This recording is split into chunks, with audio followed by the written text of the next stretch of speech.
Hey guys, Tough Thumbs here. So I appreciate all the feedback on the knife yesterday, guys. A lot of awesomely terrible name suggestions, which I always find awesome. So, but I'm thinking I'm probably gonna do the Fallout flipper, something around those lines. I was thinking something else, you know, it's not that important right now, but you know, yeah, can't wait. Just heard from Peter's Heat Treat. My, you know, all my blades I sent out are gonna be here tomorrow. So, you know, the WhaleTurds are probably gonna be done within the next 2 days to send out to Blade HQ, and have some tasty WhaleTurd porn for you. But anyway, so yeah, first I got 2 things I need to address, like right off the bat. One, hold on a second, guys.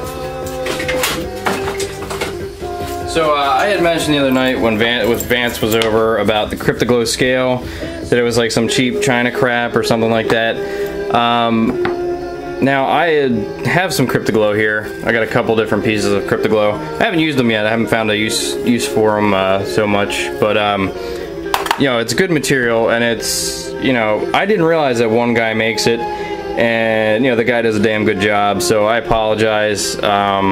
You know, Vance had told me something about it being, you know, I don't know what the hell he was talking about. He was probably stoned. I'm just kidding, Vance. But yeah, guys, I didn't mean anything by that. You know, it seemed like quality to me. It's just, you know, I'd heard that it was some, like a Chinese-made Cryptoglow or something. But who knows? Maybe they'll do that now, which isn't a good thing.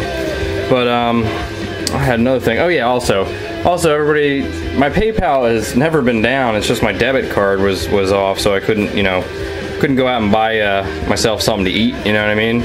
But other than that, you know, I could still get PayPal, and you know, I got the debit card surprisingly quick actually today. So yeah, that's one good bit of good news.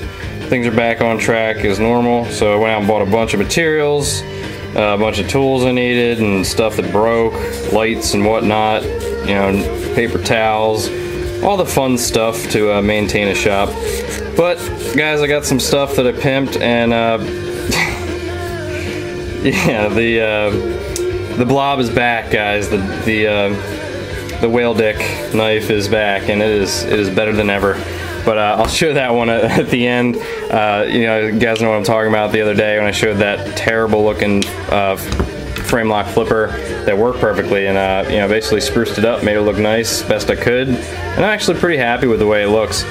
But first up, damn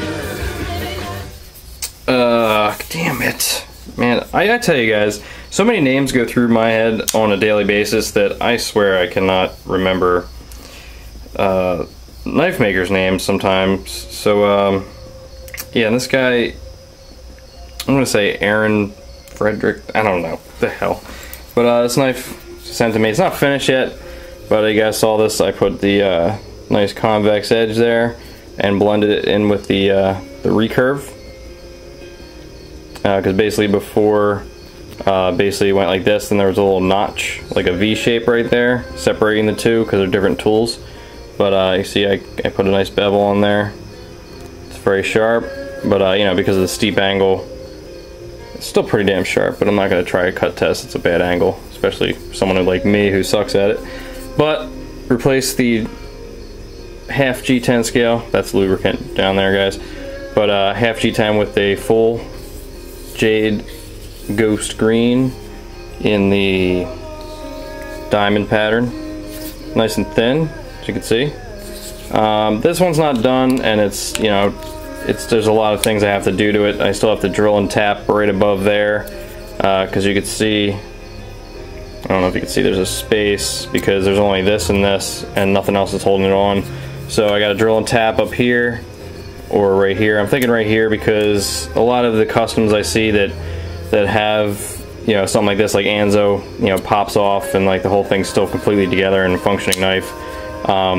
It's up here, and I could see that, you know, you put it right here, it might not squeeze that gap. So, but for right now, just ignore the lubricant, guys. That'll be evenly distributed, so it looks nicer.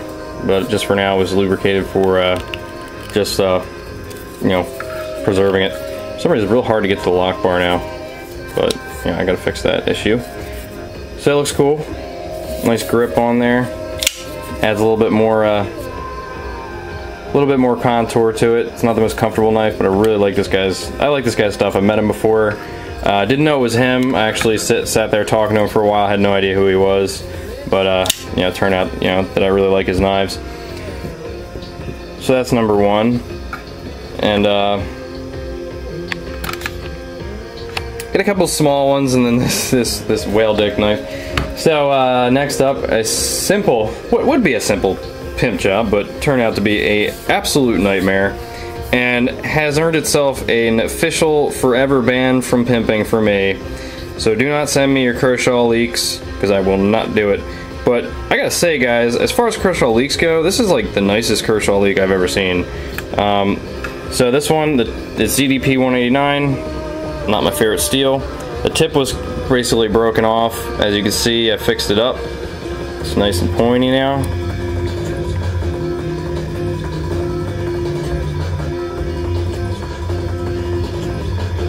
Beautiful edge on there. Beautiful. I don't know if this is reground. I mean, it's got the logos, but it looks really nice. I've never seen this one. If I saw this one at the store, I probably would have bought it. I've never been a fan of leaks, but this one's a titanium frame lock. And as you can tell, orange G10 on one side. Now, he had requested to have a large Anzo pattern. Yeah, dream on, buddy. Yeah, I put the regular size and a heavy sandblast, which looks really nice. This thing is a damn pain in the ass to do, I swear to you. Feels really nice, looks really good, but it was a very, very, very long pimp job to keep the assist in there. I will do these guys if you just, you know, give up on the assist on it, and I can do that, because I do not want to spend that much time, because I didn't charge that much for that one. And of course, the cryo was going all on at the same time, which is even bigger nightmare. So do not send me your cryos unless you want them to be de-autoed. Then they'll be nice and cheap and quick to do. But like this, you know, guys, I mean, I'm not sure if this will work yet. I haven't put it together fully, but just getting it together is like fucking hard as hell. So I'm just not a fan of these plate things. You basically have to mill like just this little hair deep there, and that is what causes all sorts of problems, because it is so incredibly hard for me to mill at that depth and not slip, because you know, the bit basically just goes, you know, it needs something to catch on to a little bit to keep some control on there. So this is no big deal, but this guy, I mean, you just hitting these walls is just like shaving off so quick. So when you get to this shit right here, yeah, fuck that. So anyway, I will see how that goes, and maybe thinking about doing a few here and there. But de-autoed, definitely easy, piece of cake. So, but this is a very nice leak, guys. I'm really happy with it, and my sandblaster is just kicking ass, as you can see. Looks really nice. But the action's good, nice and smooth. No blade play. Still as it was. Not claiming that I created the knife. Next up, same guy. This is a first for me. A Spyderco Leafstorm. I used to have one of these. I really wanted one really bad. It was the first time I ever saw jade green, like a long time ago. And I never liked it really that much. It's a cool looking knife, but didn't love it. So as you see right here, it is anodized, a nice stonewashed deep blue. Just nice and clean. And on this side, you got the cratered blue-green G10, which is not the most popular G10, but I really like it. It looks clean. I like it a lot. Looks like a crazy painting or something. But as you see, there's a blue backspacer, which will be getting redone because I don't know how to read. I thought it said blue, but it was jade apparently. But with this knife, this grip is a little bit thicker and nice and contoured, and it's actually really comfortable. Usually this knife is just all sorts of uncomfortable. And there's a reason I got motor mine is because of this right here. I cut myself a couple times on it. But it looks like he dulled that a slight bit, which is a good idea. But it looks pretty cool with this, the cratering and everything. actually complements this knife very well.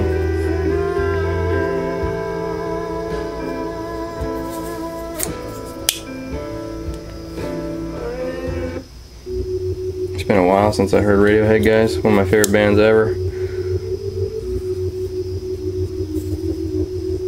So next up, this one, I'm sure the guy who owns it will contact me finally. But dude, yeah, this guy left his Brous triple threat here and told me to sell it. I offered up for sale multiple times, no takers, and the guy fell off the earth. So, you know what? He wants 300 for it, so I figure I gotta do a little bit extra to it to make it at least worth 300. I mean, it's a great looking knife. I put scales on it. You know, spent about 300 on it because he's in Canada, so it cost him a little bit more. But basically, you know, I wanted to make it unique. So you guys saw this one before, carbon fiber. I sandblast the hell out of it. It's really cool, nice and textured, and you can see the etching on the screws even. And the triple threat with some fucking blood splatter on there, slightly polished and stone washed. Yeah, that's sexy as hell, guys.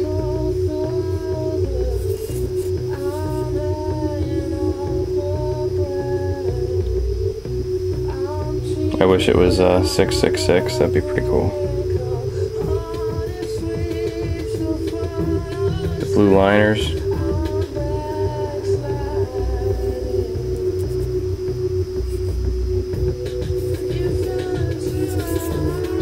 So guys, this is still up there, 300 with a sheath.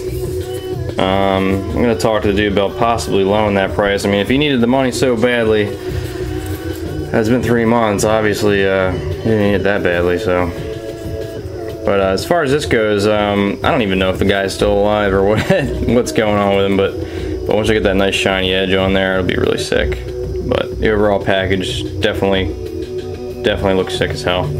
So finally, guys, the moment I've been waiting for, and I know you have, this knife, guys. I mean, you gotta take a look at the video last night if you haven't seen it, or not last night. I think it was like 2 nights ago. I think it was a Monday night video, or Tuesday morning, whatever, because you know my videos don't get up till like whenever. But you guys saw this thing, and it was hideous. So after a lot of planning, yeah, this is what I came up with.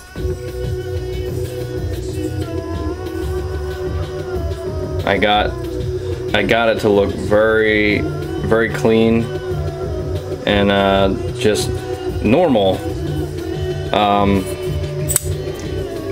Still like a slight upward swoop to the V here, but I tried to make it flow a little bit better. Took a lot off of the spine here because it kind of was like up and just really just down and up, and I just hate that. Basically contoured around to the spine here. Add some jimping, like 2 right here and then 2 up on the blade a little bit farther. Right now the standoffs are kind of just like scraps of the backspacer, just because I didn't feel like sitting there like trying to figure out how to cut them and everything. So I basically cut the backspacer in half. Basically you can see the other hole where the backspacer was is right here, made into jimping. Kind of blends in there nicely. And the bottom here, basically, what I did here in the bottom, there was 2 holes for the hidden screws on the pot clip.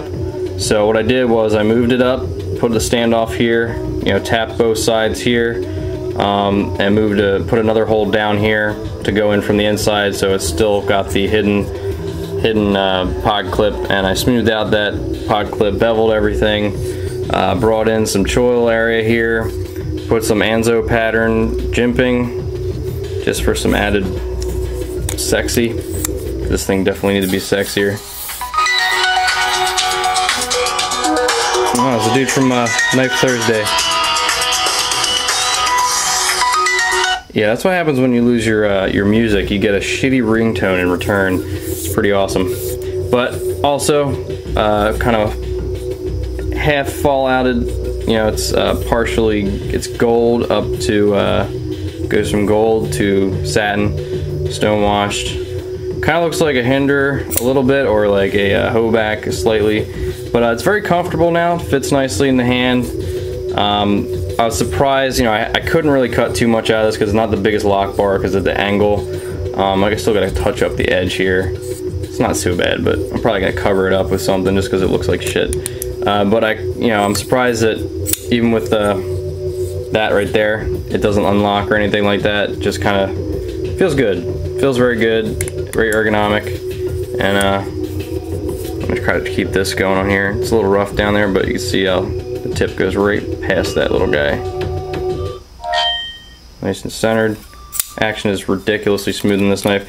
Now it's a knife you could kind of be proud of. I mean, it's not bad at all. It looks like just like a handmade knife, and it functions well, and it looks decent. I just hate that lock bar. It's just terrible looking. But amazing construction though. I mean, whoever made this knife knew what he was doing when it came to you know, making a smooth ass knife. The detent's amazing. Lockup's great. It doesn't push over. It's just great. Greatly, just not, the placement is just not where I would have put it. But I think it looks pretty good, guys. Tell me what you think. I mean, it's definitely better than it was before. And if you did not see this thing, guys, it's not in the title of the video, but it's a couple videos ago. Just check it out, and if you want to laugh, if you didn't see it already. So anyway, guys, thank you for watching as usual. Have a great night, and peace.